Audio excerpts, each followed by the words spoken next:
because this was actually our bass player Dave's kind of his.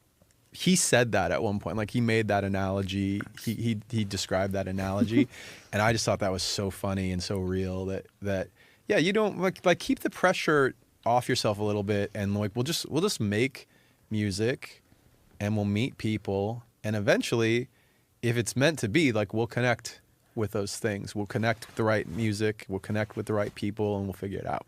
So in 2019, when you guys started working together, were those Linkin Park sessions, or what were you working on then? No. It was just like, I think the first thing we worked on was something I already had, right? I think it was one song that I already had, and then we did another day where we just made something from scratch.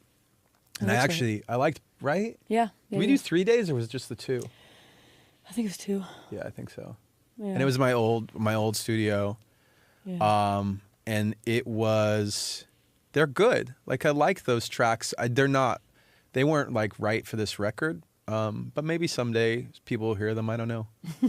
It wasn't until we came back and started writing again. It was like, oh, it changed a lot. The songs that you'll hear on the album, like it was just like something clicked. Like I was ready, and I think they were ready. Like whether we knew it or not, it was just let the music kind of speak, and just being like, whatever's going to happen from this, it's going to be cool. How'd you know?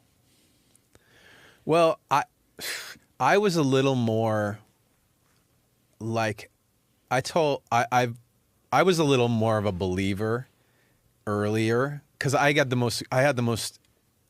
most time with Emily. So I was like, yeah, she's good. She's like, in all of the things I just described earlier, like she's good.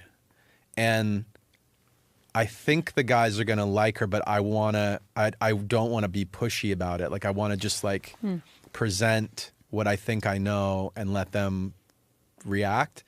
And so we just started doing some sessions, and I played them. I even made them like a little very, very short Dead Sarah playlist. A little medley. It was only like 5 or 6 songs. Because I was like, if I had sent them an album and asked them to pick through that, I was like, that's just forget it. Yeah. Yeah, I feel like they might, but it's like there's something less intimidating about like, no, like here's like an EP that I put together. But it was specific to like these are songs that I know have a connection to our songs, that if you hear these and then you start thinking about One Step Closer and Waiting for the End and different songs with that require a different kind of singing, all of the variety of the band, you're going to listen to this and go, I could see that. Maybe that does work. And so I started just giving them different pieces and saying, am I crazy or is this like cool? You know, and I want to know what songs those are. I can show you. I think I still have the playlist. I think Awesome. I still have the playlist. And then one big turning point, like there are checkpoints where it was like, oh, this conversation just took a step up. And one of the big ones was kind of out of nowhere. We were sitting there talking about the new music that we were writing, and we had like over a dozen songs at that point that we liked. And M had sung, I think, lead on one or two, like a part, like a chorus on 1 or 2 of them, and sung backgrounds on a couple, and that was it at that point. And Joe said, it was just me and Joe and Dave, and Joe was like, do you think Emily would just sing? Could we just have her sing all of the stuff? And he wasn't like being silly. He was like serious. He's like, do you think we could demo like her voice as the lead, like on certain songs, like just her on the whole song, just to hear what that sounds like? And I heard him say that. I was like, this dude's a believer. He's because she's going to do, I know she'll be down to do it. I know he's going to hear it and he's going to like it. I'm positive. So then I was like, okay, this is the fact that he came to that conclusion before even I suggested anything was like, really, that was a big deal. How are you taking those songs on and embodying them and bringing them to life and feeling them fully in a way that seems like...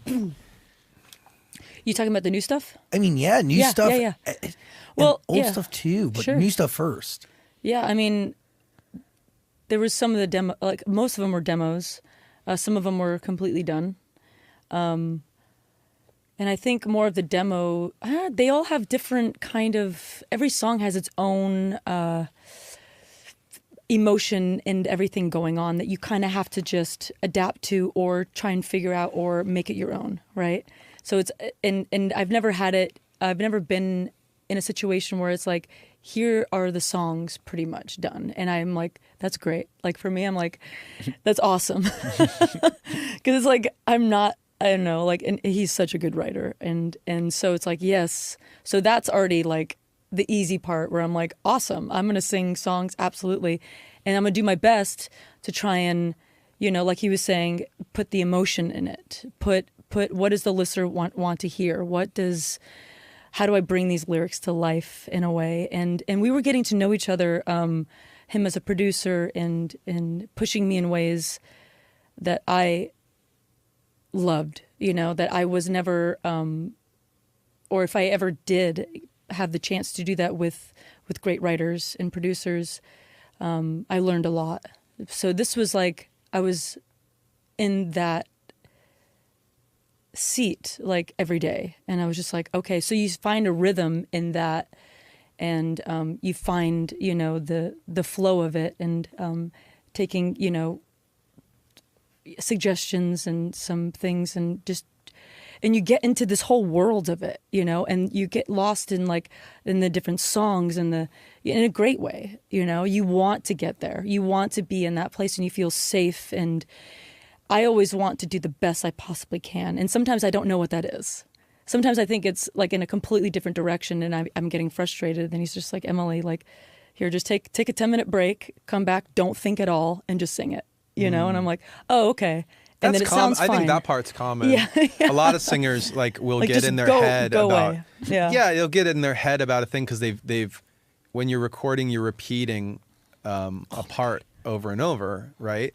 And so that can Over be each other. It could be a little like mind numbing. Your brain gets lost in the repetition of it, and you don't know which version of the performance is good or bad at that point. So that's super common. I'm used to dealing with that with anybody who's like vocal I've produced, and I get it myself too when I sing sometimes. But specifically, like, I remember when we were working on Over Each Other is that's a song that just came out actually, and it's one of the first ones where I remember I told you Joe said let's have Am sing the whole song. So that song we had written.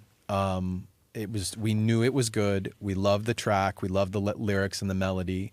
And we took the track, we pitched it so that it was better for her range, her vocal range. We had to pitch it higher because I was singing it originally. So pitched it up